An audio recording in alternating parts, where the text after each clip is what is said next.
He wouldn't budge, not a single step onto that chopper, like he saw death hiding beneath the rotor blades. At 6:13 a.m., under the cold gray skies of Fort Bliss, Texas, Officer Rebecca Langston, 47, stood beside her K-9 partner Diesel, a 5-year-old German Shepherd with more flight hours than most rookie pilots.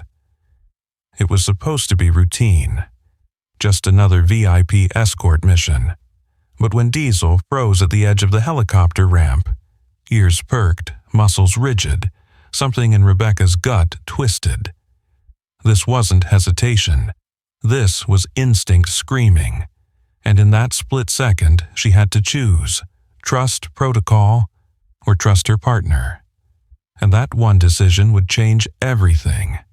Have you ever witnessed an animal sense danger before any human could? Tap subscribe now so you don't miss part 2 of this thrilling true story.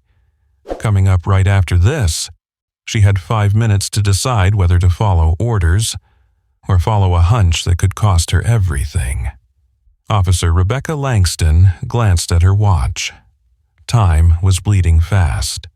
Command was pressuring her to load up and go. The governor's motorcade was already en route, and this chopper was their eye in the sky.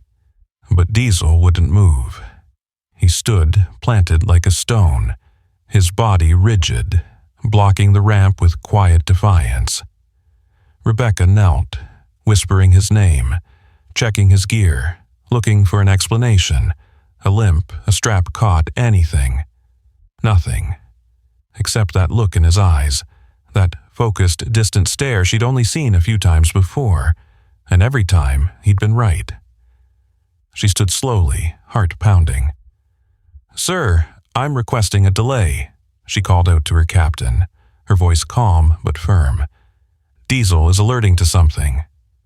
There was silence, then frustration. "Rebecca, we don't have time for drama. Get your dog on board." But this wasn't drama. It was instinct, honed through years of training and trust. She remembered that warehouse incident, the one where Diesel refused to enter, only for them to later discover a gas leak no monitor had caught, and the time he alerted on a clean vehicle during a demonstration, where they later found microscopic explosive residue. Now he was doing it again, and this time the stakes were higher. Rebecca squared her shoulders. "If I'm wrong, I'll take full responsibility. But if I'm right, that helicopter isn't safe. Not for me, not for anyone." She had 5 minutes. The countdown had begun. What Diesel found next made the blood drain from Rebecca's face. The moment she unclipped his LUD, Diesel took off, not in a frantic sprint but a controlled surgical search. He moved with that eerie calm Rebecca had come to know so well, nose low, weaving along the helicopter's exterior with razor-sharp focus. The wind picked up, tossing her hair and rattling loose gear nearby, but Diesel didn't flinch. He was following something. Something the rest of them couldn't see, hear, or smell. Inside the cockpit, the pilot, Captain Morgan Tate, watched with growing concern. "What's he doing?" he asked. Rebecca didn't even glance back. Tracking a scent, something's off, and he knows it. Diesel suddenly stopped near the tail section, where the tail boom connected to the main fuselage. He sat down stiffly, eyes locked on the panel like it was glowing red. Rebecca's heart sank. That was his alert posture. And when he held it that long, it meant danger. Tate climbed out, frowning. "I just checked that area. Everything looked fine." "Check it again," Rebecca said, this time with no room for negotiation. They opened the access panel, silence, and then, "Hold up," muttered the co-pilot, peering into the compartment. "We've got something." A hairline fracture. So fine it would have been missed by any pre-flight check. But in these conditions, strong wind shear, low altitude. It would have failed. Catastrophically. The realization hit them all at once. Diesel hadn't just sensed danger. He'd stopped a potential mid-air disaster before it ever left the ground. But what stunned them most was how that fracture got there. Captain Tate leaned in, running his fingers gently along the metal, his eyes narrowing. "This isn't normal stress damage," he muttered. "See that? Those indentations? That's not wear and tear. That's deliberate force." Rebecca felt the air grow heavier around them. Deliberate, as in sabotage?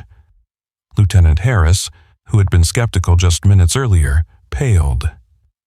"Are you saying someone tried to break this chopper on purpose?" Tate didn't answer right away. He just nodded slowly, eyes still locked on the damaged part. That crack wasn't supposed to show up today. It was meant to fail mid-flight. A wave of silence swept through the team. Then radios crackled to life. Security logs were pulled, surveillance footage reviewed. Within the hour, a name surfaced, Kyle Denton, a maintenance contractor who'd accessed the hangar 2 nights ago, well outside authorized hours. They found him later that afternoon, boarding a bus for Albuquerque with a duffel bag and a one-way ticket. When officers approached, he froze. The color drained from his face. Inside the station, he said little until they brought Diesel into the adjoining observation room. The moment Denton saw the dog, he crumbled. "It wasn't supposed to hurt anyone," he whispered. Turned out, the whole thing had been orchestrated by a competing aviation firm, one that had lost the police department's contract last year. Their goal? Damage the department's aircraft, discredit their current provider, and force a reevaluation. They hadn't counted on Diesel. No one ever does. The most advanced sensors in the world didn't catch it, but Diesel did, with nothing more than his nose. As investigators swarmed the hangar and analysts traced maintenance logs, one truth became undeniable. Diesel, a 5-year-old German Shepherd, had outperformed every piece of tech on the base. No heat sensor, no pressure gauge, no high-dollar diagnostic caught the fracture. But Diesel, he smelled it. Captain Tate shook his head in disbelief. "You know, we spend millions on flight instrumentation, but this dog sniffed out a sabotage job using nothing but instinct and biology." Rebecca gave a soft laugh, one laced with pride and exhaustion. "Not just biology, it's training and trust. It's a fact little known outside K9 circles, but when metal begins to fracture, it releases microscopic particles into the air. Subtle chemical shifts undetectable to human senses, but not to a dog like Diesel. His olfactory system could identify concentrations at parts per trillion. That's like detecting a single drop of blood in 20 Olympic-sized swimming pools. While the department's mechanics had followed protocol, Diesel had followed his senses, and that made all the difference. In a debrief later that day, Tate said something that would stick with Rebecca forever. "For 20 years, I've trusted gauges more than gut. But now, I think I'll ask for Diesel's opinion before every flight." In a world increasingly obsessed with automation, algorithms, and artificial intelligence, this moment was a humbling reminder. Sometimes, the most sophisticated detection system doesn't plug into a power source. It walks beside you on 4 legs, tail high, ears forward, and heart ready. And on that foggy Texas morning, that ancient bond between human and dog, built on trust and instinct, might have saved every life on that aircraft. By the end of that day, no one questioned the dog anymore. They were lining up to shake his paw. Word of Diesel's alert spread like wildfire through the department. What began as a delay quickly turned into legend. Officers from other divisions stopped by the hangar just to catch a glimpse of the dog who, without saying a word, had saved lives. Some brought treats, others brought quiet respect. But all of them, even the skeptics, now looked at Diesel differently. Lieutenant Harris, who'd nearly ordered the chopper airborne, approached Rebecca later that afternoon, his tone softer than she'd ever heard.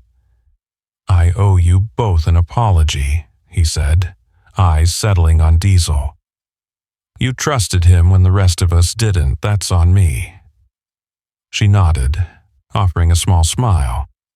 But it was Diesel who sat tall beside her, alert and composed, professional to the core. He didn't bask in attention or wag with pride. That's not how working dogs are wired. He had done his job, and now he was simply waiting for the next. At the end of shift, the department held an impromptu ceremony.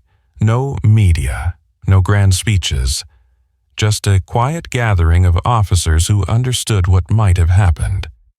The chief, a man not known for emotion, bent down and pinned a special challenge coin to Diesel's vest, the first ever created for a K-9 in the department. "You saved us," he said, "and we won't forget that." Diesel blinked slowly, ears perked, still watching the hangar doors. Because in his mind, the mission never really ends.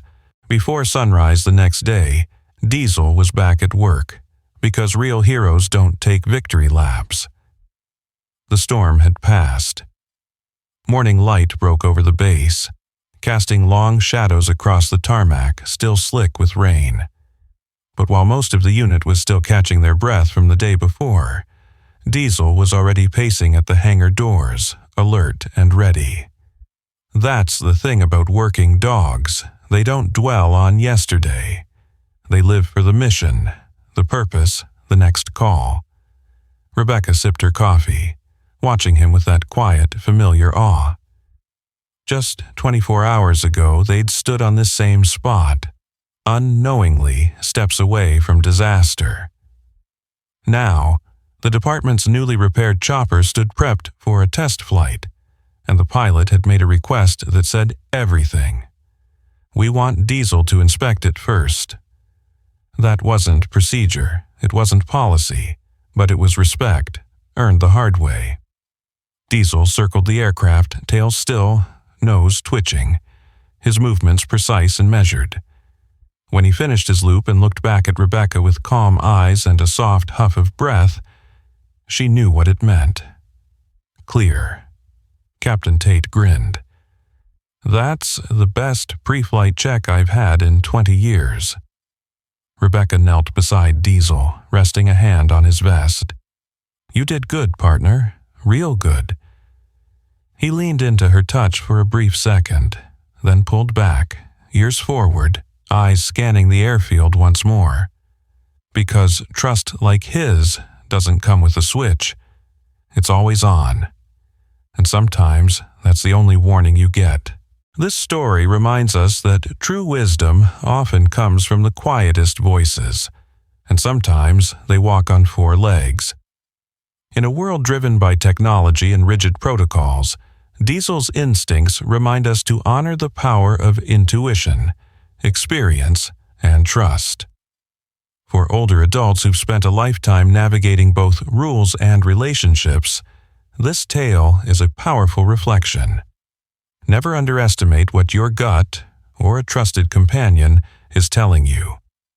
Whether it's family, faith, or instinct, the lesson is clear. When something doesn't feel right, pause, listen, and trust your inner wisdom. It might just save lives.